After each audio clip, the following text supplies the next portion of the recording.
অনেক সময় পরীক্ষায় আসে বিভিন্ন ধরনের চিত্র থাকে, যেমন ত্রিভুজের চিত্র থাকে।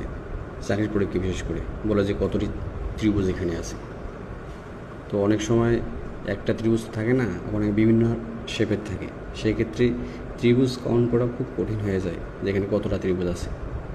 এক্ষেত্রে কিছু যদি আমরা কিছু টেকনিক বা কিছু ট্রিক আমরা অনুসরণ করি, তাহলে খুব সহজেই ওই ত্রিভুজ সংখ্যা নির্ণয় করা যায়। যেমন যদি এই আকৃতির ত্রিভুজ দেওয়া থাকে, যে অনুভূমিক আকারে দেওয়া থাকে, তাহলে আমরা খুব সহজেই একটা টেকনিক অবলম্বন করে খুব সহজেই এখানে কতটি ত্রিভুজ আছে তা নির্ণয় করতে পারবো। যদি এরকম থাকে তাহলে দেখব যে আমরা অনুভূমিক আকারের রেখাগুলো কাউন্ট করব। এখানে যেমন অনুভূমিক আকারের রেখা কয়েকটা আছে, তার মধ্যে আমরা প্রথমটাকে আমরা কী করব, 1 ধরবো, সেকেন্ডটাকে 2 দিব, তারপরে তৃতীয় একটা আছে, এটা 3rd, শেষে একটা আছে 4। তো এইগুলো কাউন্ট করা বা সর্বশেষ যেটা পাবো সেটাই আমাদের এখানে ত্রিভুজ সংখ্যা। যেমন সর্বশেষ কত এখানে আছে, 4 আছে, তাহলে এখানে